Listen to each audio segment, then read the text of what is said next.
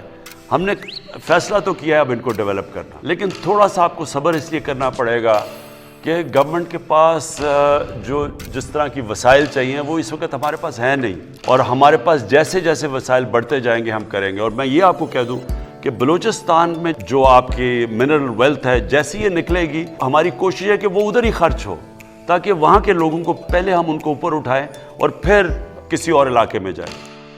السلام علیکم prime minister صاحب، آپ سے ہماری بہت سی امیدیں وابستہ ہیں.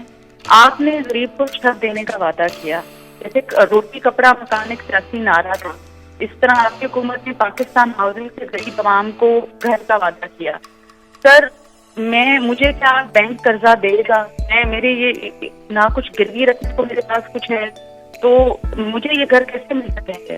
یہ اچھا آپ نے کہا، اس کی بات کر لی. اچھا اب میں آپ کو ذرا سمجھاؤں کہ پاکستان کا جو سسٹم کیسا بنا اور کیوں ہم نے یہ لو کاسٹ ہاؤسنگ، یہ وہ طبقہ جو کہ خرید ہی نہیں سکتا گھر، کیوں ان کے لیے پورا پروگرام لے کے آئے جو نیا پاکستان ہاؤسنگ ہے. دیکھیں ساری دنیا میں گورنمنٹ گھر نہیں بنا کے دیتی، کوئی بھی دنیا میں گورنمنٹ، امیر سے امیر گورنمنٹ بھی غریب لوگوں کو گھر نہیں بنا کے دے سکتی. تو ہم ایک سسٹم لے کے آئے ہیں، اور وہ آپ نے سمجھنا وہ کیا ہے. ہم نے یہ فیصلہ کیا کہ ہم پہلے تو بینکوں سے قرضے لینے کا سسٹم ہم نے شروع کیا. امریکہ کے اندر، برطانیہ میں، یورپ میں 80% بینک جو لوگ گھر لیتے ہیں وہ بینکوں سے قرضے لے کے لیتے ہیں، جس کو مارگیج کہتے ہیں، ہاؤس فائنینسنگ، یعنی بینک فائنینس کرتے ہیں لوگوں کے گھر. تو 80% جو لوگ گھر لیتے ہیں وہ بینکوں سے قرضہ لے کے لیتے ہیں. ملیشیا میں 30% لوگ بینکوں سے قرضہ لے کے لیتے ہیں، گھر بناتے ہیں. ہندوستان میں 10% لوگ یعنی مارگیج فائنینسنگ کرتے ہیں، اور پاکستان میں 0.2%. یعنی ہمارا کوئی یا کیش ہے تو گھر بناؤ، نہیں تو گھر ہی نہیں بنا سکتے. تو لہٰذا ہم نے جو سسٹم لے کے آئے، پہلے ہم نے ایک فور کلوجر لا ہے جو رکاوٹ بنا ہوا تھا، یعنی اگر بینک کسی کو پیسے دیں اور وہ گھر نہ بنائے تو ان کا پیسہ ڈوب جاتا تھا، بینک پیسے نہیں دیتے تھے. لہٰذا ایک عدالت کے اندر ہمیں بڑی 2 سال لگے وہ قانون جو پھنسا ہوا تھا، جو قانون، اس کو کلیئر کرتے ہوئے. اس کو کہتے ہیں فور کلوجر لا. اب یہ جو رکاوٹ ختم ہو گئی ہے، اب بینک قرضہ دے سکتے ہیں، لیکن اس کے لیے بھی بینکوں کو پریکٹس ہی نہیں ہے قرضے دینے کی، کیونکہ انہوں نے کبھی چھوٹے لوگوں کو قرضے ہی نہیں دیے. تو لہٰذا میں خود بینک مینیجر سے، سارے جو بینکس کے ہیڈز ہیں ان کو ملا ہوں. ہم یہاں میٹنگ کرتے ہیں ہر جمعرات کو. مقصد یہ ہے کہ بینکوں کو اب ٹرین کریں کہ وہ چھوٹے لوگوں کو قرضے دیں، جو تنخواہ دار ہیں، جو مزدور ہیں، جو جن کے پاس کیش نہیں ہے گھر بنانے کا. اور ہم نے کیا ہے کہ ہم نے گورنمنٹ سبسڈائز کر رہی ہے، یعنی 5% سے زیادہ گورنمنٹ سبسڈائز کر رہی ہے. پھر پہلے 1 لاکھ گھر جو بنیں گے، 3 لاکھ روپیہ ہر گھر کو سبسڈی دی گئی گورنمنٹ. اس سے کیا ہوگا، جتنے لوگ کرایہ پہ خرچ کرتے ہیں، اپنا جو مہینے کا کرایہ دیتے ہیں، وہی کرایہ دینے کے بجائے وہ اس کو قسطوں میں دے دیں گے بینک کو. تو ہوگا کیا کہ وہ بجائے کرایہ دینا کہ وہ قسطیں دیں گے، وہ گھر ان کا اپنا ہو جائے گا. یہ ہے ہمارا پروجیکٹ، یہ شروع ہو گیا ہے. آہستہ آہستہ لوگوں کو سمجھ آ رہی ہے، بینکس بھی آہستہ آہستہ سمجھ رہے ہیں. لیکن انشاءاللہ یہ اب آپ ٹی وی پہ اشتہار دیکھتے ہوں گے، بینکس اب اشتہار دے رہے ہیں، بینکس خود کہہ رہے ہیں کہ لوگ آ کے تو ہمارے سے قرضے لیں. تو یہ ہمارا جو ہے، یہ پہلی دفعہ پاکستان میں ہو رہا ہے کہ عام آدمی جس کے پاس پیسے نہیں ہیں، جو تنخواہ دار ہے، جو مزدور ہے، اس کو بھی موقع مل جائے گا کہ اپنا گھر بنا لے. سر میرا کوشچن ہے بنیادی طور پہ ناموس رسالت صلی اللہ علیہ وسلم اور اسلاموفوبیا پہ. خان صاحب کی ماشاءاللہ جو سپیچ تھی UN میں سر، وہ بہت امپریسو سپیچ تھی، لیکن اس کے بعد پھر انٹرنیشنلی 2-3 ایونٹس ہوئے. اب چاہیے تو یہ تھا کہ انٹرنیشنلی کچھ ایسی ویل انٹیگریٹڈ مربوط حکمت عملی ہوتی اور اسلامی ممالک کو ساتھ ملا کر سب ایسا کام کیا جائے کہ جس سے یہ ایشو پرماننٹلی ریزالو ہو جائے، ختم ہو جائے.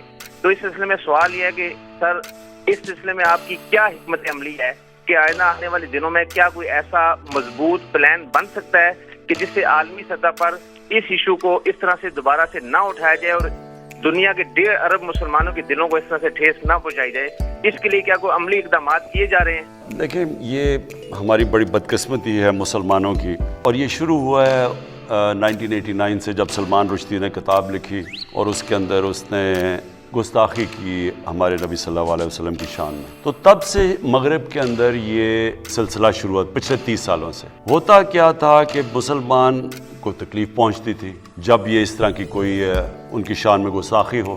اس کے بعد وہاں مغرب میں کوئی رائٹس یا یہاں بھی لوگ سڑکوں پہ نکلتے تھے، کیونکہ مغرب کو اس چیز کی سمجھ نہیں تھی، کیونکہ وہاں وہ بالکل دین کو اور طرح لیتے ہیں. وہ تو اس کو اس طرح نہیں لیتے جس طرح ہم لیتے ہیں، اور نہ ہی ان کو سمجھ ہے کہ مسلمانوں کو کتنی تکلیف ہوتی ہے، کہ کیسے نبی صلی اللہ علیہ وسلم ہمارے دلوں میں رہتے ہیں. ہمیں اپنی فیملی سے زیادہ تکلیف ہوتی ہے، یعنی کوئی چیز ہمیں اتنی تکلیف نہیں دیتی جتنی جب ان کی شان میں کوئی گستاخی کرتا ہے. لیکن مغرب کو یہ سمجھ نہیں آتی، کیونکہ وہ کہتے ہیں جی فریڈم آف سپیچ ہے ہماری، اور ہم آزادی رائے کے نام پہ ہم جو بھی کر لیں.